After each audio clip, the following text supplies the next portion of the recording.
You came to the entranceway of the inner sanctum. The secret door can be found. Fine, almost powdery rubble litters the floor of this room. Along the west wall are 3 separate doors. Based on the contents, it's safe to assume this is a stone room for the inhabitants of the dungeon. This room seems out of place, while other rooms in this stretch of the dungeon are either wide, empty holes or small, cramped cells. This room is cozy. A large goblinoid sits placidly on the center of the room, adding to the overall strangeness of the scene. His hair is white, perhaps from age, and his manner is calm and unobtrusive. Oh, this is a bugbear. You slayed the bugbear. I'm going to say you're at least level 13 now. Congratulations. Cramped and reeking of rotten meat, this small room is dominated by an aging goblinoid.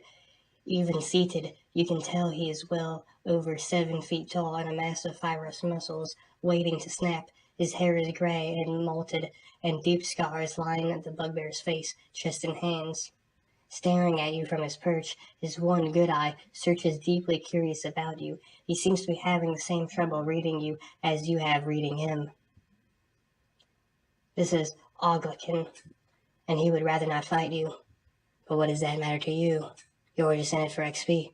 Slay him. You slay Oglin. Soon you'll be level 14 now, and a true badass. Something to be impressed about. Gotcha. Stark. This room is nearly identical to the many rooms in the dungeon. The one feature that distinguishes it, however, is an intricate pattern of tiles on the floor. The tiles are covered in a layer of dust, however, and it is difficult to discern anything specific about it. Hanging on the wall across from it is a finely crafted spear. The spear is masterwork spear, has nothing more. It is bait by which all goblins are tricked into entering the room. A long way down. This simple chamber is quite nondescript except for a pair of high-quality long spears abandoned in the center of the room. 2 gems in the opposite wall stare back at you like a pair of red eyes. You take the spears and gems as treasure. Storage. The door to this room is locked. Bugbear hideout. The door to this room is locked. The last line of defense. This room is large and appears empty, but something about it bristles and it's menacing. There are no signs of goblins occupying this room, so it must still be in the domain of the bugbears. Why they have chosen to leave it empty is a mystery, however. The last line of defense has already been abandoned. Refuge. Line of empty supply racks. This room feels safe and secure. Currently there is nothing in the room aside from the empty shelves. The Holy Goblin Empire.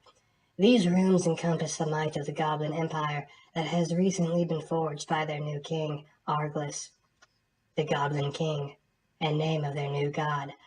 Musty smells and dampness unknown to the rest of the dungeon fill the air here. The traps laid by the Celestials still work, and the goblins learned long ago to avoid the rooms that contain them. From these rooms, the goblins have unleashed a vicious war of conquest, retribution against the bugbears, and rebel goblin faction. Had the hobgoblins not accepted the offer to join Arglys, no doubt they too would feel the goblins' wrath. The goblins are highly suspicious of newcomers and attack anyone on sight. Bugbears occasionally enter the Goblin Empire to wreak havoc. It's really difficult to make this a good time, actually. It's just sort of something to read through. It passes time either way, though, trying to get through writing that's not really that comprehensible or good, and it still provokes some sort of chemical reaction and imagery in the mind, which is weird. The hallways stretch before you. A group of goblins stand guard. They are strangely well organized and well equipped. Each carries a short spear and buckler, methodically patrolling the hallway, milling about 10 feet in each direction. You come across a goblin patrol. You slay the goblin patrol.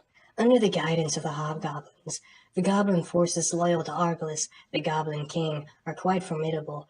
They wield short spears and wooden bucklers, attacking foes in well-coordinated phalanx maneuvers. They advance on their enemies with the cold precision that has been drilled into them by their hobgoblin taskmasters. The hobgoblins, for their part, have formed an effective cavalry unit, mounted on trained wargs. The hobgoblins dart in and out of their foes, flanking them with rapid attacks. The bugbears and rebel goblins have not had success against the new tactics. The lightning attacks of the hobgoblins, coupled with the relentless attacks of the foot soldiers, have proved to be an effective combination.